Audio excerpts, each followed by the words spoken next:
Alright everybody, first of all, welcome to Intermittent Sports. Intermittent because it's the mitten state, so we cover the sports inside that mitten state. That's the Detroit Lions, Detroit Pistons, Detroit Tigers, and Michigan Wolverines. So hey, if you're a fan of 1, 2, 3, or all 4 of those teams, and especially the Michigan Wolverines, go ahead and subscribe right here and click that bell notification so you don't miss any of the Michigan sports action. Today, we're going to be covering Joe Milton. Now, here's the story on Joe Milton, from my perspective at least. I have not seen much on this guy. I do follow Michigan recruiting, but to be honest with you, I thought the sequential order was going to be Shea Patterson, and then Dylan McCaffrey, and then J.J. McCarthy. So I really didn't want to waste too much time getting hyped up about Joe Milton because I thought he'd see limited action in his career at Michigan. But as you know, he has now beaten out Dylan McCaffrey for the starting spot, so it's time to start paying attention to Mr. Milton. In this video, I'm going to actually watch Joe Milton's highlights for the first time and give my live actual reactions and analysis on what I think of him as a quarterback and what he can do or not do for us here in the 2020 season. So without further ado, ladies and gentlemen, this is Joe Milton and not that you care, but Ray Lego's reaction to Joe Milton highlights. Let's get it. First of all, real quick, Joe Milton absolutely has the stature of being a quarterback, not just at this level, but at the pro level. He's 6'5", 234 pounds. You gotta love that. He's listed as a pro-style quarterback when he was first recruited, but as we know, he definitely can scamper plenty. We've seen that in limited action against Ohio State, against Rutgers, which anybody can do that against them, but he's definitely got the ability to run, to say the least. Now, let's get into the actual highlights. These are my live reactions. I'm actually gonna say what he did wrong, what he did right, and what I think about him. So let's get into this first tape, okay? All right, first off, shotgun snap, rolls out, and that is one heck of an arm on that play. That was on the rollout to his left side. He's a right-handed quarterback. Definitely has the arm strength. I mean, that ball, I'm going to rewind it just a little bit. That ball traveled. He threw it at the 17-yard line or so, and it was caught around the 30-yard line. So you're talking about almost a 60-yard bomb or what have you, just doing the math off my head. Math's not exactly my strong suit. To his left side is a right-handed quarterback. That's very impressive. I like that. Let me see the receiver route on this. Yeah, receiver had some space on him, so that throws a little bit easier in terms of fitting it in the pocket. But still a very good throw. I'm pretty impressed with that one. Let's see the next play. All right, same shotgun snap. Looks like the same game. Good job getting away from the pressure and finds the guy up the middle. That is a great point right there. That's one thing that I think Shea Patterson could have done a lot better at, is finding guys up the middle. If you notice, watching Shea Patterson throughout his career at Michigan, a lot of sideline routes, that's just really difficult to do. You need to find your mismatches against your linebackers, guys that aren't as good at covering receivers. And that's something that I look forward to. I mean, just think about Sean McHugh and all the catches that he had. A lot of them were sideline routes. And that's one thing that I think that Harbaugh did wrong with Shea Patterson in general. When Shea first came to Michigan, we thought, oh, Shea Patterson, and we put the 2 and 2 together that Jim Harbaugh was going to be able to coach Shea Patterson because he coached Colin Kaepernick and he was able to adapt to Colin Kaepernick's style. I wouldn't necessarily call Colin Kaepernick and Shea Patterson the same style quarterback, but they do like to improvise and make plays on their own, and that's not a lot of what we got to see out of Shea Patterson. I think Shea Patterson's, I guess, quote-unquote, lack of success at Michigan had every bit to do with the fault of Jim Harbaugh and the coaching staff as it did Shea Patterson. We should not have been running such a pro-style offense with Patterson. We should have let him be a little bit more innovative. Maybe not as crazy as Johnny Manziel was at Texas A&M, but a little bit more loose. That plays not only to Shea's personality, but his abilities as a quarterback. And that, to me, was one of the more frustrating things in the 2 years that we had Shea Patterson, just watching him in a pro-style offense with limited options each and every throw. He's not an NFL quarterback at that point in time. So I know that Jim Harbaugh was trying to adapt him into being one, but as you're seeing, the NFL is starting to change that kind of way. Lamar Jackson and Patrick Mahomes are great examples of guys who are successful in being innovative and formulating their own success. I was a big Shea Patterson fan, I'm not going to lie. I think that he would have been a lot better if you put Shea Patterson in an Ohio State uniform. I hate to say it, but I see him as being a lot more successful, obviously. And that's one thing I hope Harbaugh realizes. He let Andrew Luck be Andrew Luck. He let Colin Kaepernick be Colin Kaepernick. The success that Jim Harbaugh had at being a coach was letting his players be themselves. Anyways, that's my rant on Shea Patterson. Let's get back to Joe Milton. All right, so on this play, another rollout to the left side. I don't love that throw. Let me rewind it just a little bit. Yeah, it's like a hop throw. That will never fly in college football, ever. What I am impressed by on that throw throw is that he was able to get it that far down the field and accurately. His receiver barely had to wait on the ball. But yeah, don't try that. One of the problems with quarterbacks like Joe Milton is that they can't disconnect their success as a high school quarterback when it comes to being a college quarterback. They can't realize that the things that worked for them at the high school level won't work for them at the college level. And to go even further, same thing with college to the pro game. A lot of the things that you got away with, you cannot get away with at that level. So, Joe, no hot passes when it comes. This is not Tim Tebow at the 5-yard line, okay? This is you at your own 20 or whatever it was. You cannot do that kind of stuff against Ohio State, Wisconsin, Iowa, Penn State. None of it. Don't do it. Didn't love that play at all, but so far I definitely respect Joe Milton's arm. He definitely has a cannon. A lot of strength behind those throws, which I like. Also, I love that he's not overthrowing his receivers. Now, we're seeing his highlights in the best of the best, so there might be plenty of times where he did, but to have such a cannon like that and not overthrow your receivers is pretty impressive. It's going to be huge because we're going to get space plenty of times against a lot of teams, but you have to deliver. Shea was very bad at that. He definitely overthrew plenty of times, and he cost us 6 points a lot. That is one of my biggest knocks on Shea Patterson as a quarterback. All right, in shotgun. Now, I'm already noticing Joe is comfortable out of the shotgun formation. That I love. This reminds me, too, are we going to use speed and space this year? We need to take some pressure off of Joe Milton by utilizing the athletes that we have in Ronnie Bell and Giles Jackson and guys like that, Sanristil. We have got to get the ball in space. Where is the speed and space that Joe Gaddis talks so much about? You know, when you look at that Ohio State game and we ran that reverse to Giles Jackson and we scored the first touchdown of the game, that was speed and space. Where is that? We have got to run our offense around Joe Milton's arm and around the athletes that we have on the corners. A lot of people are going to look at our receivers and say, hey, this is not Nico Collins, should he not come back. This is not Donovan Peoples-Jones or Tariq Black. This is not the star power that we're used to seeing at Michigan over the years. But guess what? These guys have something that some of those guys did not have. Well, Donovan Peoples-Jones had it, but it wasn't utilized. But these guys are quick, they're athletic, they can be utilized in a great way, and all of a sudden you can take a 3-star and turn them into something really, really special. We've seen that with Ronnie Bell. We've seen plenty of glimpses of his athleticism and his ability as an athlete. And I would like to utilize that along with Joe Milton. We have one heck of an offense. We really do. Outside of our offensive line, we're in trouble there, obviously. We have to play, again, to their abilities. So in shotgun, I really like that throw. That was a laser right up the middle. That was an impressive throw. All right, so rolling out on this one. Wow. Wow, that is... I'm noticing with Joe Milton, he has deceptively fast speed. Definitely. I mean, he hit that corner, and I mean, a cornerback, even at the high school level, I'm not sure what kind of competition that this is that he's playing against, but he was able to beat everybody to the corner, get the edge, and get the touchdown, obviously. He doesn't look like a 234-pounder. He looks like Cam Newton rolling out like that. Okay, one thing I'm noticing on this play, I'm noticing, and I've noticed it in general so far in the few plays that I've seen, Joe Milton does a great job of stepping up in the pocket when he feels pressure. One thing I'll say that I would be against with that is that maybe he's too quick to do so. You don't want to be too quick to scamper. Maybe sometimes you have time that you don't know that you have and you need to stay in the pocket. It's not always good to roll out right away or step up right away. Smart defensive teams like Ohio State are going to realize that. They're going to say, hey, this guy likes to step up. Let's disguise this as being pressure so that he'll step up and he'll end up in the waning and waiting arms of another defender. But in this instance, that was the right thing to do, was to step up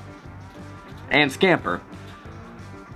And again, you're seeing some of his deceptive speed, and good job there not taking a hit, getting out of bounds, and not subjecting his body to any kind of punishment, because we're going to need him. Cade McNamara is a very capable backup, but we need Joe Milton healthy. Don't have a lot of depth there this year. Okay, another scamper up the middle. I like the way he took that tackle. He kind of went into it and went to the ground. He gave up, which is, you know, not always a good thing, but in that situation, the smart thing to do. Again, he can run. This is excellent. Now, I haven't seen the throw yet, but I'm seeing the release, and I love the way he stopped, pivoted, and really set up the throw. He set his feet so that he can get everything under the throw that he needs to get. That was a great play, especially for a high schooler, to have the wits about him to say, hey, I need to set up for this throw so that I can deliver on it. And deliver he does. That is an excellent throw. That was right on target, right in stride pretty much. Beautiful sunset in the background, by the way. That was a good throw. I'm very impressed. To be honest with you, right now, I try not to get overhyped when I look at highlight videos because it is the highlights. We don't see the low lights or the middle lights. But I am very cautiously optimistic at how well he can deliver the deep ball, because we have a lot of guys who can go out and get open on the deep ball. Shotgun formation. We have not seen one under center snap, so that's interesting to note. I'm not gonna say much about that pass. I mean, it was on nothing wrong with it, but yeah, that guy was so wide open, it's not even funny. Anybody can make that throw.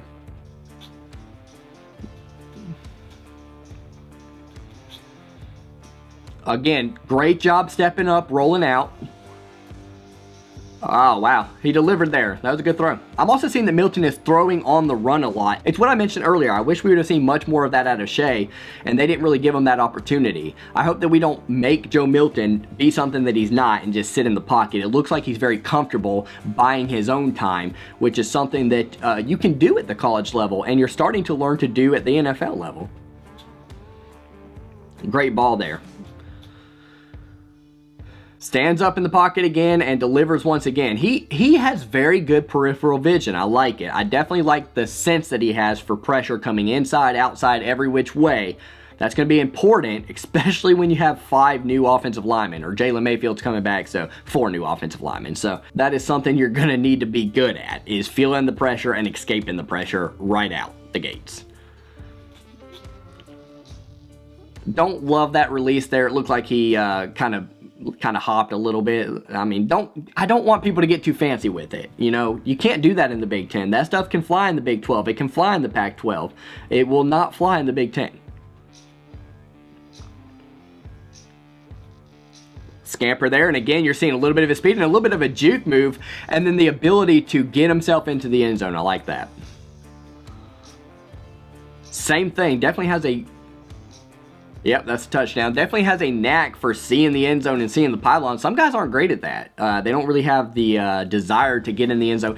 For me, from my perspective, you can always go 4 downs and out from the 1-yard line. So if you have that opportunity to dive and sniff the end zone, you need to go ahead and take that bite. Step up. Again, he hopped. I mean, he's getting plenty of arm under these hop throws, but I really hope that we're coaching him up and making sure he doesn't do that. And I'm going to assume we are. As you can see, like on this throw, when he actually steps up and puts everything into it, it's just delivered much more crisper, and it's just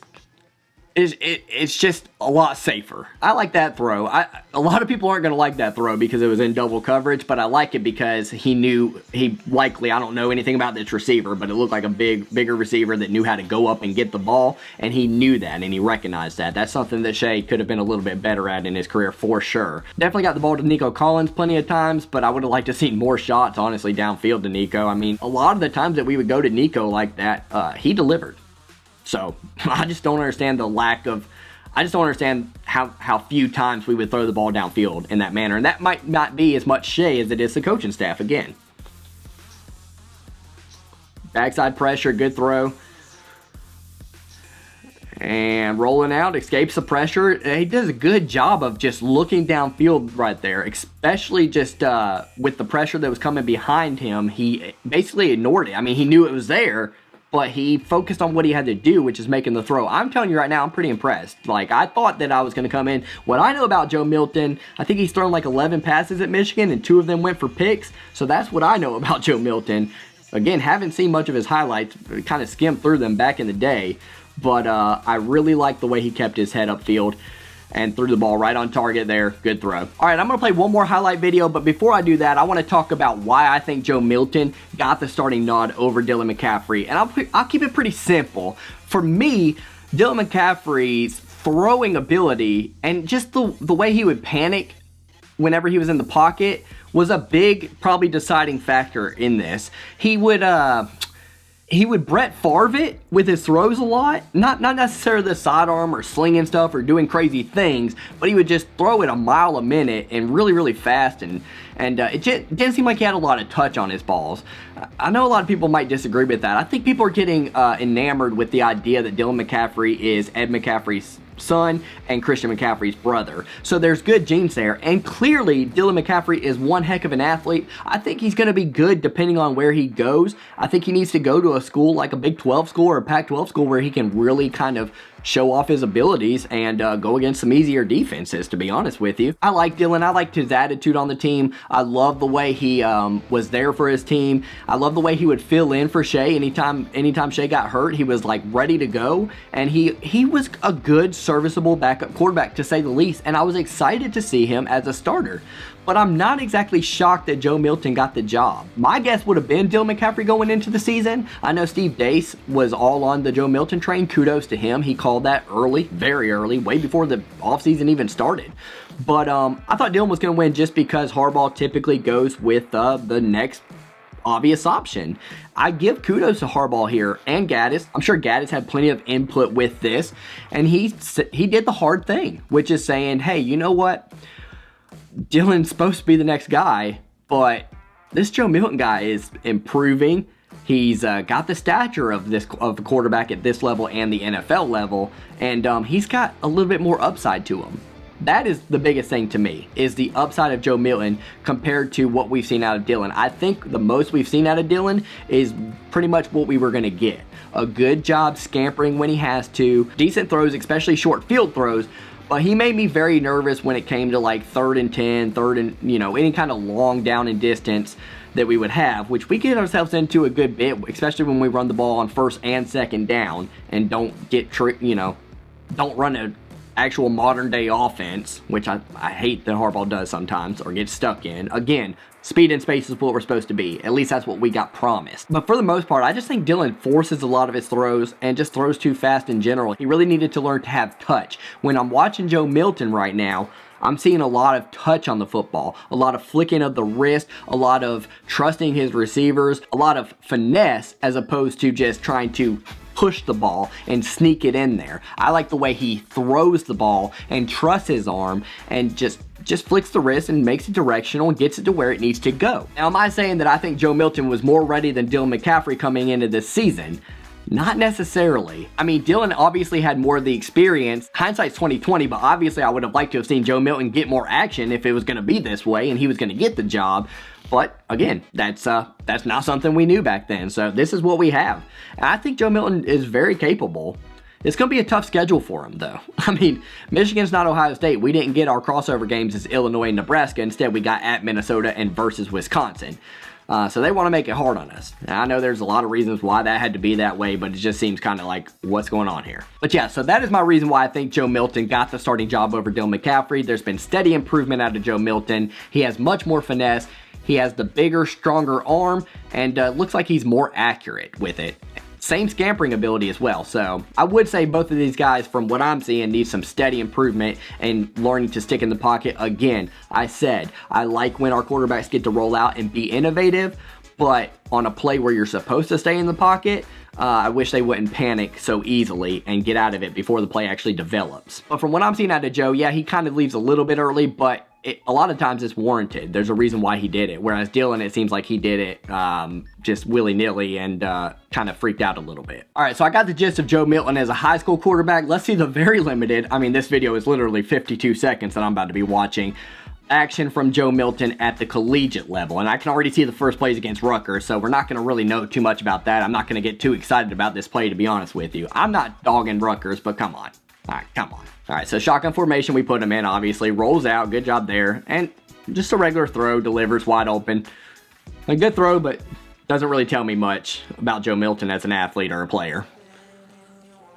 Good job there. I love this. I love the duck under. He felt the pressure and he ducks under to kind of say, you know, if the guy were to grab his shoulder pad, an arm tackle in that situation as he was flying past him wouldn't work. I love that. That was great recognition. That is likely something he's learned since he's been at Michigan or later on in his high school career. That was a smart move if he had good coaching at high school, which I'd imagine he did. He played in Orlando. That's another thing I want to say. I'm not going to dismiss a lot of his high school plays. I don't know anything about the teams that he was playing against in those highlight reels that I saw, but I will say this is Orlando, Florida. I mean, I'm sure there's a lot of good teams there, assuming he went to a decent sized school, which most schools in Orlando, Florida, my wife's from there, are just that. All right, so rolls out there and knows better than to throw the ball in that situation. Didn't have anybody open and gets to the edge. Good job there. All right, this is an under center snap, but it's a goal line carry. And it's just simple. That was just a good call in general. Wide open space. No, nothing special, but you know, whatever. It's nice to see him being able to scamper and that we're going to be able to utilize his feet at the collegiate level as well. Okay, so this one's going to be against Ohio State, and I remember this play, but I'll go over it anyways. So good to see him actually get in the end zone against Ohio State, something that we don't like to do apparently. So fakes it. I love this though. I love this because with Shea, first of all, handed the ball off way too much in read option situations. I couldn't stand it. I mean, I don't know if he just did not want to get hurt. Obviously, you don't want to get hurt, but it seemed like he did not even want to take the risk on his health a lot of times, or he just was bad at reading the option in general. I felt like we should keep the ball more with Shea than what we did. He definitely had the run-in ability to do so. I hope to see a lot of that out of Joe Milton. Yes, it's risky. Yes, you could possibly get him injured, but still, you got to let your players be themselves again. And this is against a good Ohio State defense. Yeah, it's 62 to 32 at this moment, so the game's out of hand. I don't know what we're probably playing against their second string more than likely. Might not be the case this year because Ryan Day said he's going to put up 100 against us, so they might have the starters out there at that point. But yeah, you can see the read option. I'm already looking at it. I've paused it at this point. But you can see that the Ohio State team got sucked in completely. And Joe Milton's going to have a pretty open path to the end zone here because of the way that he faked the handoff and delivered on that read option. And yeah, he gets outside. And even with this is pretty interesting here. Ohio State obviously has a lot of speed on that team on both sides of the ball. So even with faking it and getting some open room, he still has to be fast enough to then be able to beat the Buckeye defender to the corner because, you know, Buckeye defenders are good athletes. They're able to plant and then get back out and possibly make some room up with their speed alone. But in this situation, Milton does get chased down a little bit. My internet's pretty crappy. I can't see who that is. It looks like Chase Young. This screen is so blurry right now. The internet here in Boondock, South Carolina is awful.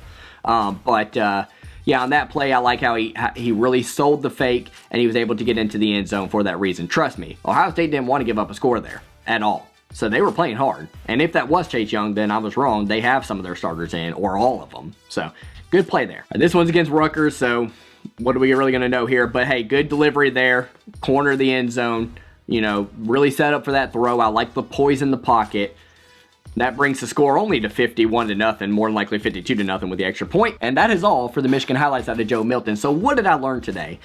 I learned that Joe Milton has an absolute cannon for an arm. I learned that he can escape very well. I learned that he can move in the pocket. I learned that he has great recognition for pressure. Again, that's something that you're going to have with a very inexperienced offensive line this season. It might be a tough season for him. I think it's fair to say that we don't need to be too hard on Joe Milton this year. The easy thing to do is going to be to blame it on the quarterback, but much like Matt Stafford in Detroit, not so much now because Detroit's offensive line is pretty good now, but much like Stafford early in his career, Joe Milton has a very inexperienced, not so great line more than likely. So he's not going to have as much time as most players are going to get. And he's going to have to freak out and make something happen. And he's going to throw interceptions more than likely because of the lack of time and the need to make a decision earlier than what he would like to, or what any player would like to. So I think we need to be a little bit easy on him and understand that. But for the most part, he definitely has the poise in the pocket, and when pressure does come, he recognizes it out of his peripheral vision. That's a great job. I mean, again, that arm is something else. I mean, he delivered a lot of times. The receivers were not waiting for the ball. I mentioned the lack of overthrows that we saw in the highlights. Again, those are highlights, so he may have had overthrows that we're not seeing. I don't have his full tapes or anything like that, but I like the way he delivered to his receivers in stride, gave them an opportunity to catch the football, did not overthrow them, and then did not underthrow them. I mean, Shea really did both of that, to be honest with you. So I love that. Some things I don't love, obviously the hot passes are not to my liking at all. Those are very dangerous. Not going to get away with that against Ohio State. I foresee 3 interceptions and a fumble, doing that kind of stuff, acting that kind of way. So I hope that we kind of fine tune that and the coaching staff is cognizant enough to say, hey, we can't allow this. We're going to have to get him out of that habit. And I'm sure they have. I mean, he's been there 2 years, so he's had time to develop and get rid of some of those issues. And to be honest with you, there's probably more things that I won't love throughout the season because I'm going to see more of his lowlights, but there's not really anything else that caught my eye as something that I'm not a fan of what he did. I like the way he took tackles when he did run. He kind of kept his body safe each time, or he got out of bounds. I like his downfield vision. I like the way he keeps his head up when he's rolling out. And I like the way he's comfortable rolling out and throwing on the run. Also, a lot of good decisions made. A lot of decisions that weren't forced throws or issues. I see a lot of highlight tapes where it's like, man, that was just a throw in traffic or whatever. Like, it's more of a play from the receiver than it is a play from the quarterback. So I don't know what they were highlighting there, but it wasn't good, and it's not going to work at that level. A lot of good out of Joe Milton. I'm pretty excited. I'm tempering my expectations for the simple fact that our schedule is just brutal.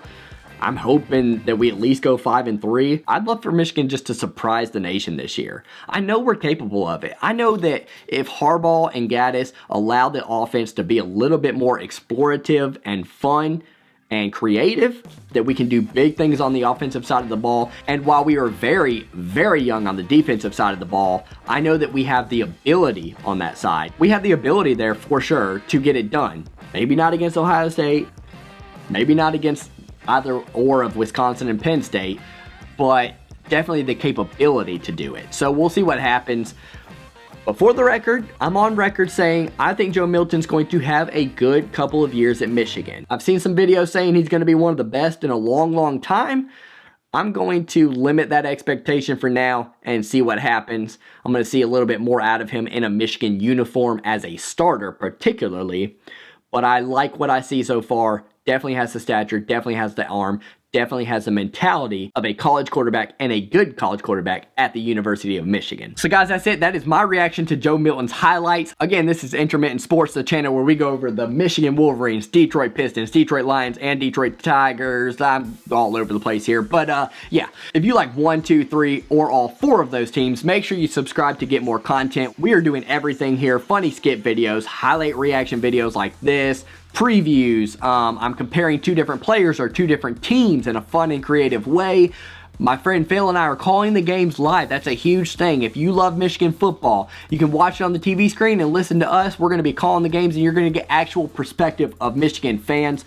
Good, bad, ugly, whatever, instead of hearing commentators who are supposed to be, you know, some whatever, non-biased. We'll try not to be too biased, but we're going to be fun and speak our minds and have a good time and hang out as a collective Michigan community. Should be fun. If you're watching this and you're from MGO Blog, I've been on that site for 5 years now, and I comment very, very sparingly, but I love reading through it. Every single day I'm on there. Every single day for about 30 minutes at least. And during the season and on game day, I am all over it. I'll see you on there if you do forward this. I would love it if you did, because then I know I'm getting some Michigan fans and some of that community that I feel like I know you guys. Y'all have no clue about me because I don't comment on there, but I definitely feel like I know a lot of people on there. So bring those Michigan fans our way. We'd love to have you here on Intermittent Sports, the best, most fun, and innovative channel for Michigan sports here on YouTube. There's no reason to go anywhere else. All right, I'll see y'all next time.